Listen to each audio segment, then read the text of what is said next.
my country, 'tis of thee, once land of liberty, of thee I sing. Land of the millionaire, farmers with pockets bare, caused by the cursed snare, the money ring. Okay, pushers, welcome to Mr. B History, your source for U.S. history knowledge and chapter notes.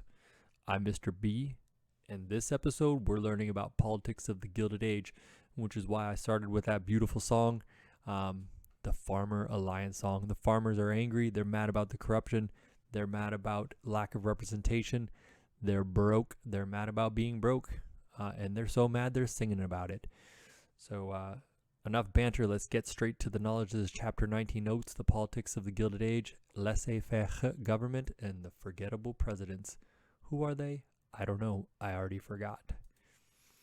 Politics during the Gilded Age, it's laissez-faire government. Laissez-faire government is do-little government or laissez-faire government. It's based on laissez-faire economics, which is the idea that the government should have little to no involvement in the economy and just let things happen. And if they do, good things will happen. So part of the reason that nothing's happening during Gilded Age and the presidents are forgettable is laissez-faire government, campaign strategies, and party patronage or the spoils system. So we've already talked about laissez-faire government. The campaign strategies also made the presidents not want to do anything. So there were very close elections. The Republicans and Democrats avoided taking strong stances on any issues because all you want to do is get out as many people to vote for you as possible, and don't, whatever you do, don't make anyone mad by taking a stand on an issue. So what they do is they just have bands play music, they'd have picnics, they give out free beer. This resulted in tons of people going out to vote because who wouldn't go out to vote for free beer? The Republicans would wave the bloody shirt, vote like you shot. Hey, we're the party of Abraham Lincoln. We freed the slaves. Vote for us. They were very pro-business and consisted of many middle-class Protestants, and they were for a high protective tariff. This is in the tradition of the Hamiltonian Democratic or the Hamiltonian Federalists and the Henry Clay Whigs. The Democrats could always count on the Solid South. They also were a national party because they combined the votes of the Solid South with the political machines in the North and garnered the votes of the immigrants. They focused on states' rights in the Democratic Republican tradition of Jefferson and Jackson as well, right? So the Jacksonian Democrats.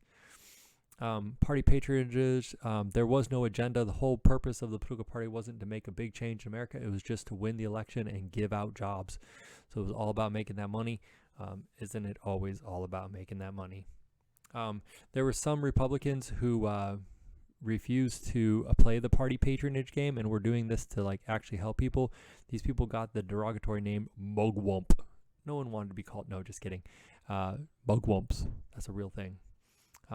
The Republicans were Conklin, who was the leader of the Stalwarts, versus the other Republican, Blaine, who led the half-breeds. They fought over government jobs within the own Republican Party. This is just an example of how important party patronage is. It didn't even matter Republicans versus Democrats. It'd be Republicans versus Republicans. Presidential politics. Rutherford B. Hayes, Republican, ends construction, tries to be honest, vetoes the Chinese Exclusion Act. So he was Rutherford B. Hayes. That's pretty much it. After he's done, then it moves to James A. Garfield, another Republican. He was a half-breed, and his VP, Chester A. Arthur, was a stalwart. He gave out 100,000 jobs within the first couple weeks of office to the half-breeds. And then a deranged stalwart office seeker shot him, thinking, oh, if we kill him, maybe our VP, who is a stalwart, will give out jobs to the stalwarts. Wrong. Chester A. Arthur passed the Pendleton Civil Service Act that required office seekers to pass an exam to get a government job. This is the beginning of the end of the spoils system.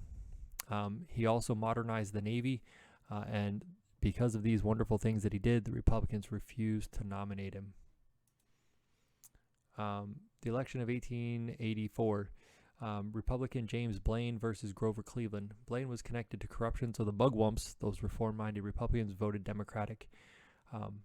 As a result, Grover Cleveland wins the election. He's a Democrat, a first Democrat to be elected since the Civil War, since before the Civil War. He was honest, incorruptible, and the Republicans attacked his private life. They called him romanticism, and rebellion. They also said that he had a child out of wedlock. But regardless of this dirty campaign, Grover still wins. He's very frugal. He vetoes pensions. He passes the Interstate Commerce Act of 1887, the first attempt of the federal government to regulate the railroads, which doesn't actually work very well, but it is the first step. He also, in misguided act of kindness, encourages the passage of the Dawes Act, which is the forced assimilation of Native Americans. Issues during the Gilded Age were the civil service, which is government jobs and the end of the spoils system, currency, which is monetary policy, like how much money should the government print, and then tariffs, which is taxes on imported goods. We'll start with civil service reform. The Pendleton Civil Service Act of 1881 removed some government jobs from the spoils system. This was a direct result of the assassination of James A. Garfield. The Civil Service Commission created civil service exams to get the person who was most highly qualified for the job rather than just who you knew.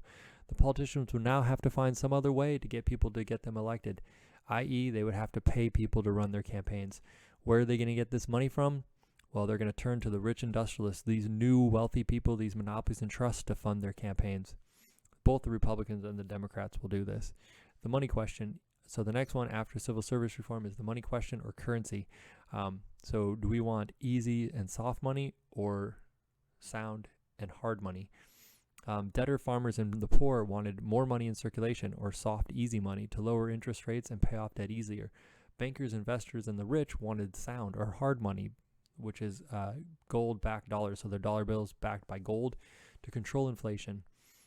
The battle between these two resulted in creation of a third party, the Greenback Party. During the Civil War, they had printed paper dollars, just paper dollars with no gold backing at all, and this had really helped the farmers. And so the Greenback Party wanted to say, hey, bring back those greenbacks. That's a third party that wanted to have the government print more money. Silver money. Another way to create inflation or create soft money was to print silver dollars. The government in 1873 stopped printing silver dollars. They called it the crime of 73. People were so upset that they forced the government to, or encouraged the government to pass the Bland-Allison Act, which was a compromise. It had a limited release of silver dollars at the ratio of 16 ounces of silver to 1 ounce of gold. The last one is the tariff issues. The tariffs provided government with 50% of its budget. So this goes all the way back to Alexander Hamilton and his financial plan. The idea was to have a national debt and pay it off with revenue tariffs and excise taxes, the two ways the government could make money. High tariffs helped industries but hurt farmers. The growth of discontent, 1888 to 1896. Grover Cleveland proposes lowering the tariff because of a growing surplus in the federal treasury. A do-nothing government doesn't cost very much money, so it ends up with a surplus. This is an issue that divides the Republicans from the Democrats. In the election of 1888, Grover Cleveland versus Benjamin Harrison. Big businesses support Harrison, and he wins, and Grover loses. Harrison presides over the $1 billion Congress, the first Congress to spend over $1 billion. He also is the president while they pass the McKinley Tariff Act, which raises the tariff to 48%. He increases the pensions of the Civil War veterans. The Sherman Antitrust Act is passed to regulate monopolies and trusts, and the Sherman Silver Purchase Act purchases more silver. The rise of the populace, growing agrarian discontent in the South and the West. So whenever you think of populace, think about angry farmers. The farmers are angry. They're so angry that they all meet in Omaha, Nebraska to create a platform to create a third party. This is in 1892. It's the foundation of a new political party, a third party, not the Republicans, not the Democrats, the People's Party or the Populists. It's called. They called for political and economic social reform. Reform means to fix things. These are some of the things they wanted: direct election of senators, a graduated income tax. This means the more money you make, the more you pay in taxes, which means if you were a poor farmer, you weren't going to pay any taxes. But if you were a rich monopoly owner, you'd be paying tons of taxes. They also wanted public government ownership of the railroads to get rid of the railroad monopolies. They wanted government ownership of telegraph and telephone systems. They wanted government loans and federal warehouses to help farmers, and as a bonus, an 8-hour workday for industrial workers. This platform was revolutionary for the time period. It also tried to unite poor whites and poor blacks in the South and the West to win at a national level. In the election of 1892, James Weaver, who runs for the Populists, wins only 22 electoral college votes, but that's a really strong showing. So it's only 22, but it's still quite a few votes in the electoral college. Grover Cleveland, the Democrat, wins the election. Star asterisk, only the president to serve non-consecutive terms, making him the 22nd and the 24th president of the United States, something that we've never seen before and haven't seen since. Depression politics. In 1893, there was an very bad and long economic depression. Economic depressions are low productivity and high unemployment. The stock market crashed because of over-speculations, bankruptcies. There's 20% unemployment. To give you an idea, is 25% unemployment was the Great Depression. So it was a really bad depression. Cleveland responds with laissez-faire government, which means he does nothing. This doesn't really help at first.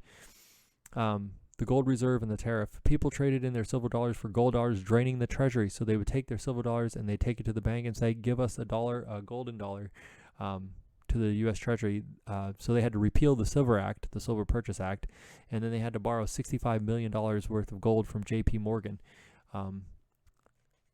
Grover also used Grover Cleveland used the federal troops to break up the Pullman strike, because the Pullman strike was the railroad companies were going on strike for because of their pay was being cut because of the Depression.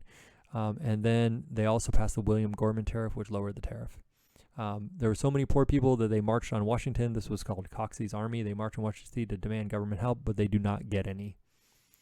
Turning point in American politics, the election of 1896. The election of 1896 is a new era in American politics, or ushers in a new era in American politics.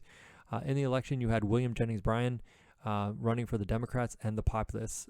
Right. So what happened was he was pro-silver, and at the Democratic nominating convention, he gave a speech called the Cross of Gold speech, where he went on and about how important farmers were and how they should print unlimited silver and create inflation. The Democrats all rally around Bryan and nominate him, and so do the Populists. So the Populists are the angry farmers, and now they're joining with the Democrats. So the ideas of the Populists are taken up by the Democrats, and now they brought it to the national level. On the Republican side, you have William McKinley and Mark Hanna. William McKinley and Mark Hanna and the Republicans. The Republicans choose William McKinley because he is from Ohio. Mark Hanna is his rich, connected campaign manager. They campaigned for the gold standard and sound money, and they blame the Democrats for the Depression.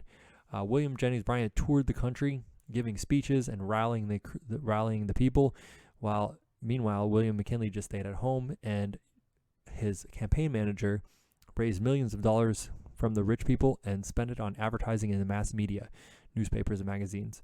The rich industrialists even went further. Those monopolies and trust owners told their workers that if they would shut down their factories and they'd all lose their jobs if Bryan got elected. As a result, McKinley wins. So McKinley's president. This, by the way, is a turning point, right? It shows us that there are now more people living in the city and working in factories than there are farmers working in the farms of the South and the West. Luckily for William McKinley, gold discoveries in Alaska increased the money supply. That helps contribute to the end of the Depression.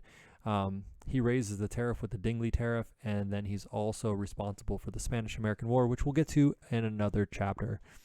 Some significances of the election of 1896 is, in the short term, it ends the stalemate and stagnation of the Republicans versus the Democrats, and it ushers in another era of Republican dominance of national politics.